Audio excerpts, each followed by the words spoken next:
Hi everyone, this is Ricky Whitaker. I'll be reading off chapter 30 now with you.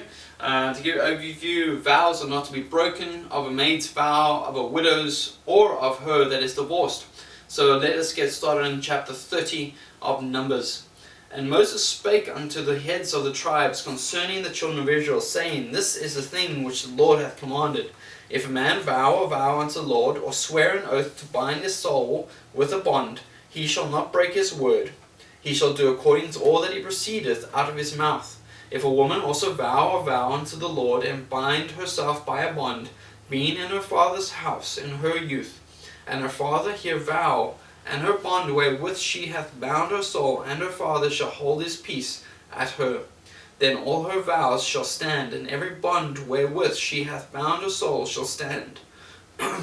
But if her father disallow her in the day that he heareth, not any of her vows or of her bonds wherewith she hath bound her soul shall stand, and the Lord shall forgive her, because her father disallowed her. And if she had at all an husband when she vowed, or uttered aught out of her lips wherewith she bound her soul, and her husband heard it, and held his peace at her in the day that he heard it, then her vows shall stand, and her bonds wherewith she bound her soul shall stand.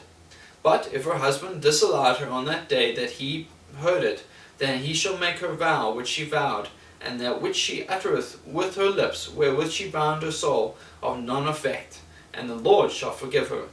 But every vow of a widow and of her that is divorced, wherewith they have bound their souls, shall stand against her.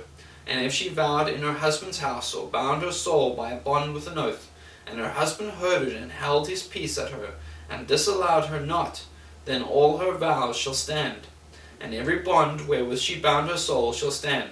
But if her husband hath utterly made them void on the day he heard them, then whatsoever proceedeth out of her lips concerning her vows, or concerning the bond of her soul, shall not stand.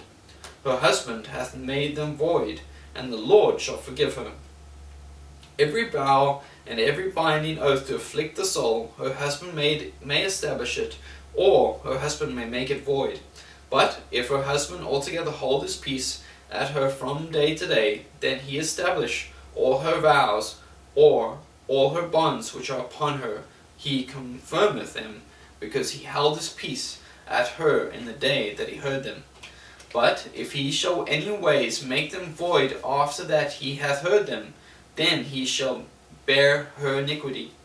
These are the statutes which the Lord commanded Moses between a man and his wife, between the father and his daughter, being yet in her youth in her father's house.